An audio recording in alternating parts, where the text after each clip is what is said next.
ਹਾਏ ਓਏ ਰੱਬਾ ਠੰਡ ਤੇ ਵਾਕਈ ਬੜੀ ਹੋ ਗਈ ਆ ਲੋਕੋ। ਆ ਮੈਂ ਸੋਚਦੀ ਆ ਅੰਗਰੇਜ਼ ਪਤਾ ਨਹੀਂ ਠੰਡੇ ਮੁਲਕਾਂ 'ਚ ਰਹਿ ਕੇ ਕਿੱਦਾਂ ਤਰੱਕੀ ਕਰ ਲੈਂਦੇ। ਸਾਡਾ ਤੇ ਰਜ਼ਾਈਆਂ ਵਿੱਚੋਂ ਨਿਕਲਣ ਦਾ ਵੀ ਜੀਅ ਨਹੀਂ ਕਰਦਾ।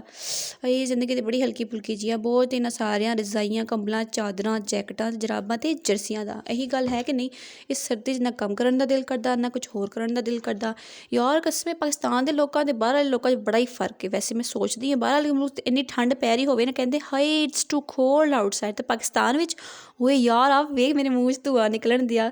ਇੱਕ ਦੋ ਬੰਦਿਆਂ ਨੇ ਵੈਸੇ ਮੇਰੇ ਕੋਲ ਸਵਾਲ ਪੁੱਛਿਆ ਸੀ, ਮੈਂ ਇਹਨਾਂ ਦਾ ਜਵਾਬ ਵੀ ਦੇਣ ਲਈ ਆਹ ਵੀਡੀਓ ਬਣਾ ਰਹੀ ਹਾਂ। ਕਿਸੇ ਨੇ ਕਿਹਾ ਸੀ ਰਾਤੀ ਵੀ ਅਸੀਂ ਜਿਹੜਾ ਵਾ ਹੈ ਸਰਦੀਆਂ 'ਚ ਨਾ ਰੰਗ ਕਿੰਨਾ ਗੋਰਾ ਕਰੀਦਾ, ਅਤੇ ਉਹਨਾਂ ਨੂੰ ਆਹ ਮਸ਼ਵਰਾ ਇਸ ਸਰਦੀ 'ਚ ਰਾਤੀ 3 ਵਜੇ ਉੱਠ ਕੇ ਪਾਣੀ 'ਚ ਬਰਫ਼ ਪਾ ਕੇ ਨਹਾਓ ਤੇ ਰੰਗ दूध जैसा सफ़ेद हो जाएगा। तो लोग भी कहेंगे वाह वाह की नूरानी चेहरा पाया मरहूम ने। चलो भाई दही ਨੂੰ ਵੀ ਵੇਖ ਲਈਏ कि भी कहीं सर्दी 'ਚ धोखा तो नहीं दे गया साड़ी वो मेरी ज़िंदगी की योगर्ट वाली शान। उठ और अपनी करीमी तकदीर को समझाओ, आज का दिन तुम्हारे बिना अधूरा है। उठ जा यार, इस दुनिया को फिर से दही लीशियस बना दे।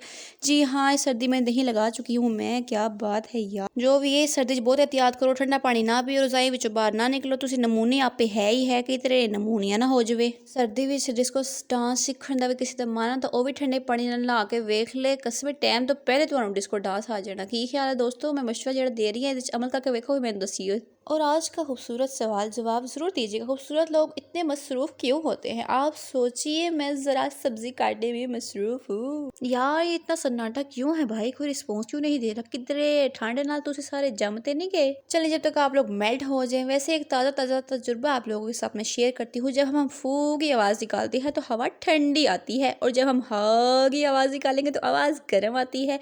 वैसे आजमा के देख लीजिए, तो फिर सारा दिन बैठ के हा हा करते रहा करो, नाल आपे भी गर्म होंदे रहा करो, लोगों को भी गर्म करते रहा करो। की ख्याल है दोस्तों?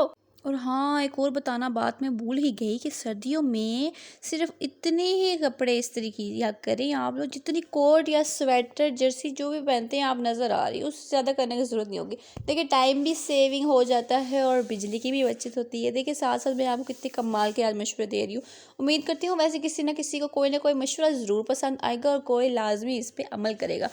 वैसे आज मैं बाहर गई तो देखा लोग सड़क पार करते हुए इधर देखे, कभी उधर देखे, कभी इधर देखे, कभी उधर देखे। मैं सोचने लगी आखिर ये कर क्या रहे, और वहीं खड़े खड़े यकीन मानिए मेरे ऊपर से इतना बड़ा जहाज गुजर गया और मैंने तो कुछ भी नहीं होया। पता नहीं लोग ऐसा क्यों कर देने। अच्छा दोस्तों चलो सब प्लीज़ सर्दी से मिलकर इल्तमास करते हैं कि अगर मेरी प्यारी सर्दी जाने का दिल नहीं कर रहा तो रमज़ान तक रुक जाओ ना, ईद करके चली जाना। प्लीज़ सब रिक्वेस्ट करो इससे। होप सो ये इल्तमासी दुआ हमारी सर्दी सुन रही होगी, और ये हाथ मिलाने वाले अफराद भी सुन रहे होंगे कि सर्दी बहुत है भाई, किसी के घर जाती हो तो कम अज़ कम मुँह से सलाम कर दिया करो।